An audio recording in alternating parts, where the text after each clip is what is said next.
So now all the pieces are cut out, I've tried to put them in piles that are all the similar sizes. I've got a pile that's similar here, here, it's quite a big pile here.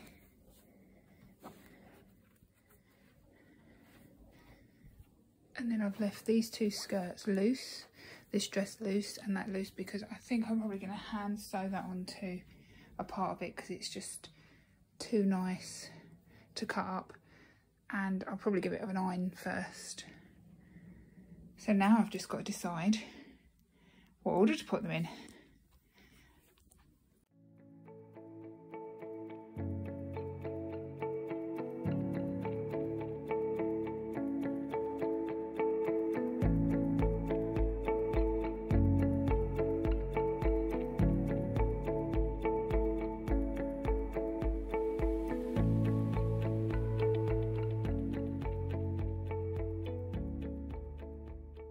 As you can see, I have laid it out.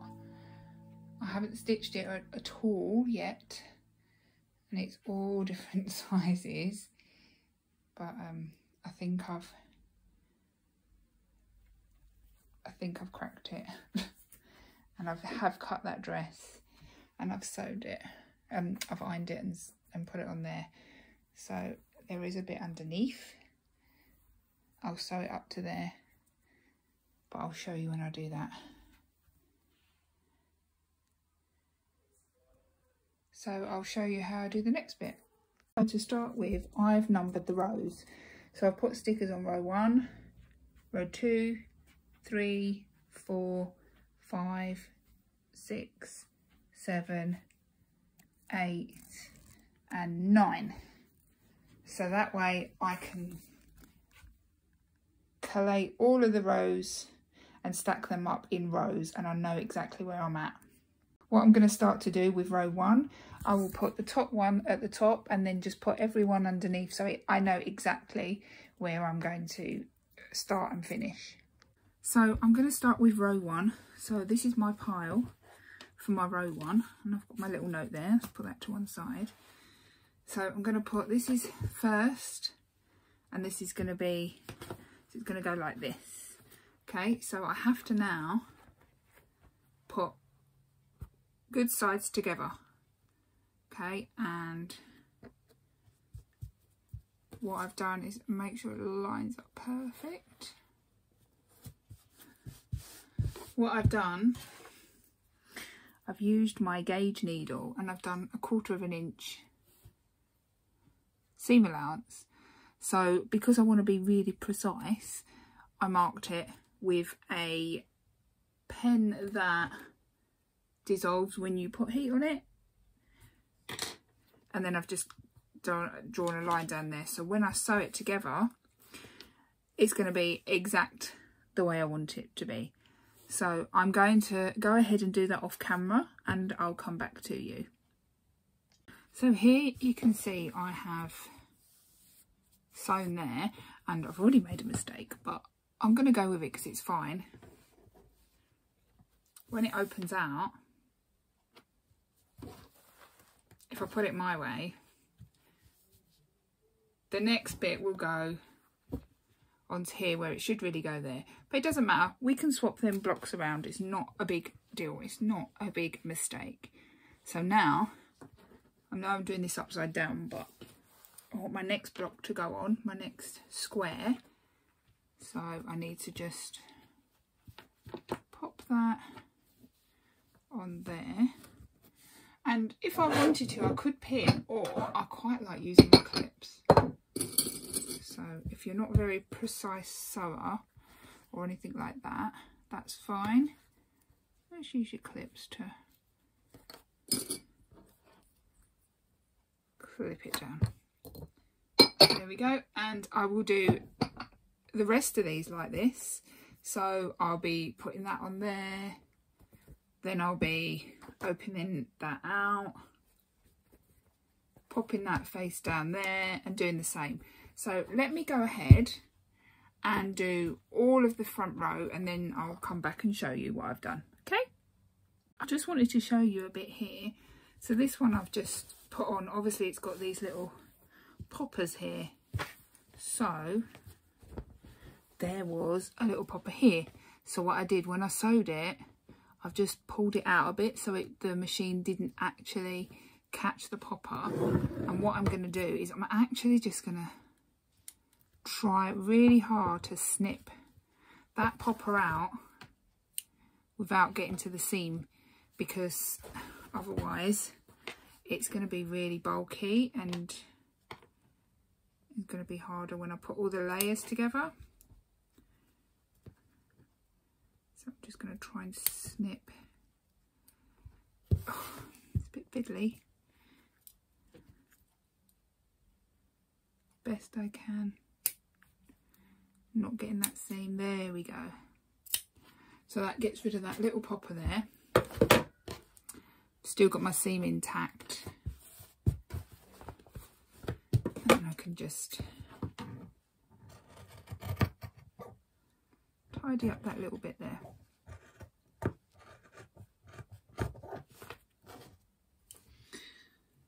And that's how I kind of got around that popper bit. Okay. So I've now sewn them all together, and I'm just going to press out the seams. So, and get rid of that ink mark as well. See, the ink just disappears. So I'm going to try press the seams open.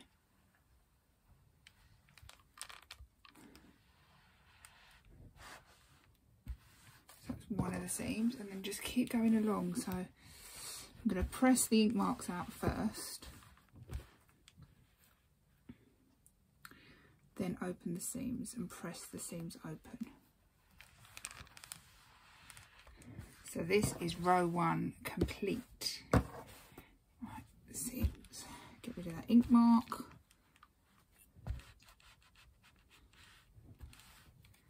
And then open the seams. Now this one's a bit of a funny seam because it's got loads of bits of material in it. So let's just do our best. So that one. Oh. Get rid of the ink marks and then press open the seam. When I come to doing all the rows and sticking them all together, it would just be easier and not so bulky because I've pressed all the seams out. Oh, let's just get that ink. And then let's just open these out. These have got some interfacing on it, and I think that's why it's stuck together. Nearly there. Then once I've done all this, I can start on row 2. So you basically are going to sew all the rows in strips like this, and then once you've got all your rows, then you can start putting the quilt together. There are some rows that I might only be able to half sew because they're not all flush together, and I'll show you that when I come across it. And that should be the last seam. Put the iron somewhere, but I burn myself on it. Just take that ironing board out of the way. And there you have the first row all sewn together. So here it is. So now I could kind of like just fold it up, and then I can put that to one side in a nice clean spot, and then I can move on to the rest. So this is row 2, and they're pretty much similar sizes to row 1. So I've done exactly the same. I've marked the seam allowance, and I'm going to stitch them all together off of camera, and I'll do that for each row. I'll come back and show you. Some rows are just straightforward and other rows might be a bit more complicated. So I'll just do that and I'll show you when that's done. Okay, so this is row 2 and that's all been sewn together, and I've pressed all the seams out, so that's 2 done. So that's 3 rows done. I've just laid them out here so you can see that the tops, the middles and the bottoms are attached to each other, but I've not put them all together. I'm going to wait till I do all the other rows. So I've got 1 row, 2 row and 3 rows. So I've now completed rows 1, 2, 3 and 4 because they were all similar sizes. Some of them were longer, but they were all the same size this end. Now I've come to row 5 and this is where it gets a little bit more complicated. It's got this very larger piece here. So I'm going to lay that out there. And then I've got this smaller piece here. So what I'm going to do, I'm going to piece them together like that, and I'm going to keep the tops straight as I can. So I have the top seam will be straight, and then obviously the bottom is going to have different size seams. In a minute I'll draw my little lines up, but what I'm going to do is I'll probably sew till about here, and then I'm going to leave that bit free. So when I come to join in the next row, I've got some leeway and I'll show you how I'm going to do that. Okay, so let me do these rows, ruler them, sew them all together, and I'll show you where I'm at. Okay, thank you. So as you can see, I've kind of pinned the pin there because I want to sew just up to there and leave this bit open. So I'm just going to start here at the beginning, take my pin out, and I always do a couple of stitches and a couple of back stitches. So I'm just sewing on that line. There's a bit of a bulky bit here, so I might have to help it over it a little bit. I want to make sure it's a frill, so I want to make sure that the frill is sitting flat. So that's fine.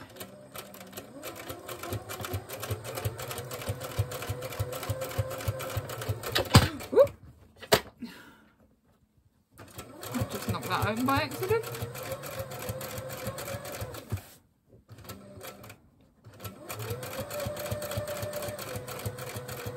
I'm going to take that pin out a minute. I'll literally do a few more stitches. And then I'm going to back stitch.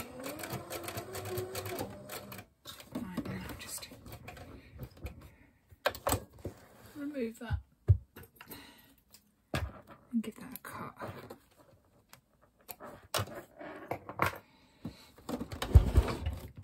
Take that pin out. So now I've got this flap here open, ready for when I have to seam it later on, and then I've put that in so the frill is not creased. Cut my bits of cotton off. So with this one I'm going to do the same. I'm just literally going to sew it up to here so it's got the flap. When we join the bottom bits here, I will probably, I'm not going to join it like this, I'll probably sew the material so the frill is on top, but I'll show you how to do that when I get to it. Okay, this is row 5 and they're all different shapes.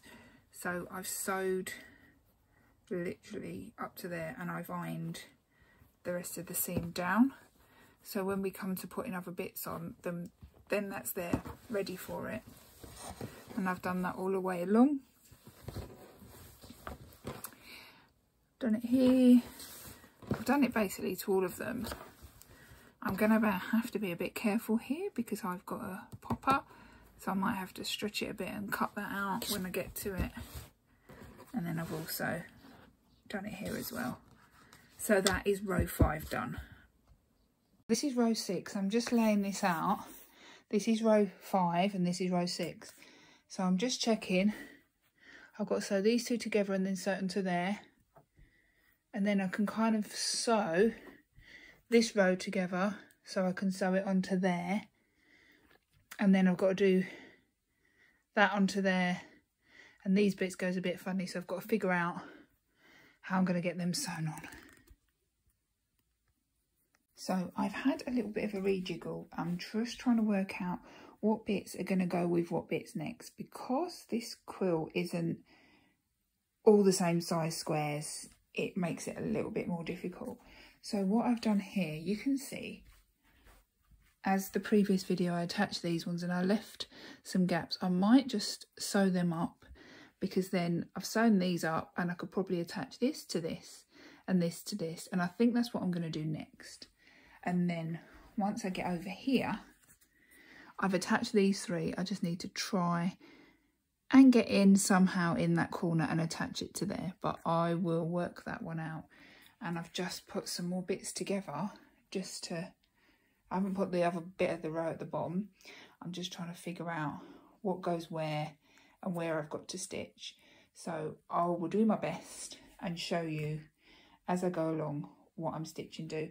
But what I'm going to start off by doing is I'm going to attach this row to this. So I'm literally going to attach that to that and then come back.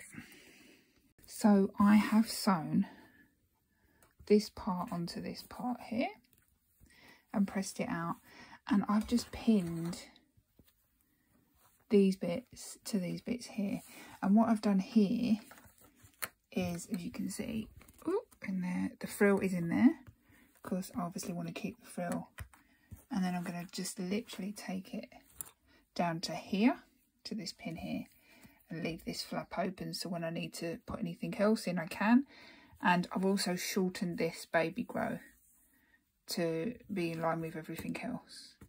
So I will show you when that is done. So this is where I'm at so far. I've left that gap there.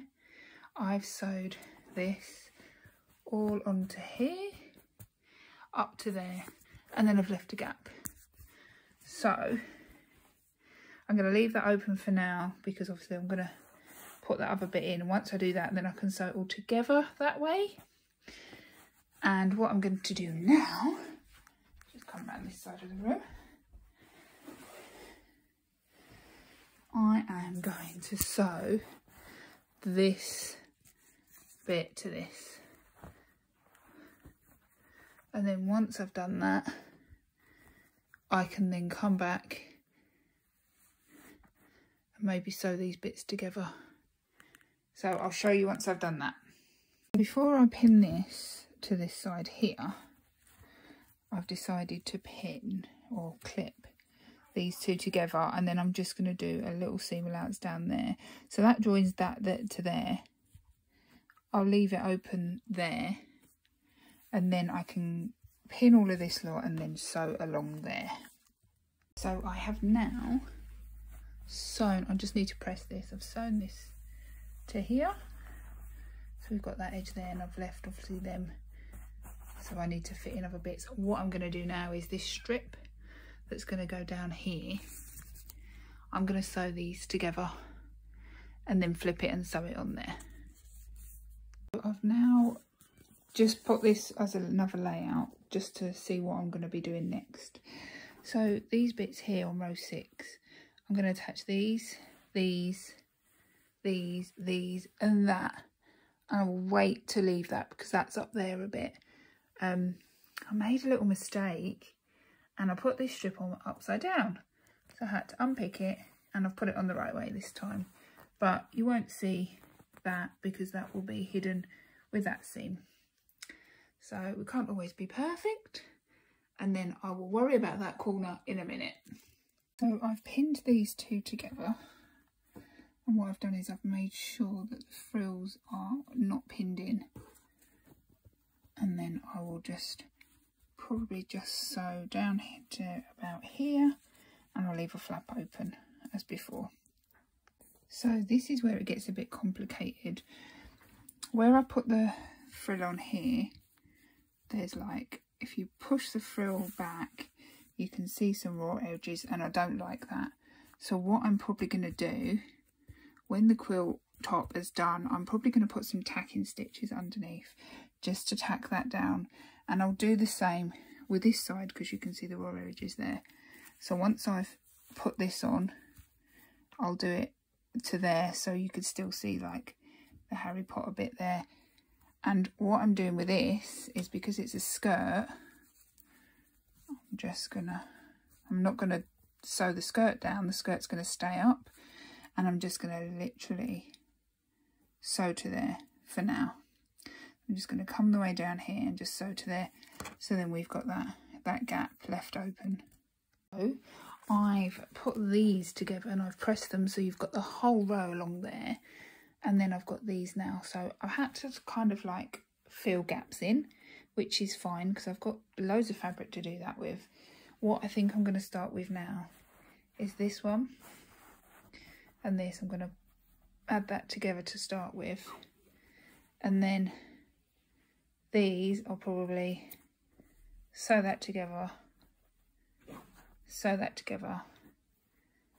and then I'll maybe sew that to that bit there, and then I can kind of join it from there. So I'm going to see how that goes and come back to you. So today I've decided to try and put the rest of this together, and because I've changed some of it and I've moved some pieces, I'm now a little bit short, which is a little bit annoying. However, I do have enough fabric to make more, so I'm literally missing these big gaps here, here and here. I've got a few squares here, but I don't think that's going to cut it. I don't know how this has happened, but it doesn't matter. You know what? We'll learn. So this is the back of the dress. So I am thinking of literally doing what I've done with that, with this, and putting this on here, and then cutting the skirt down a little bit so it falls there. And then all I've got to do is really try and get some squares for the rest of them. But I've got quite a lot of the backing of a lot of these, so I'm not worried. It just means that I've just got to cut some more squares out and sort of just put it together. Yeah, it should be fine.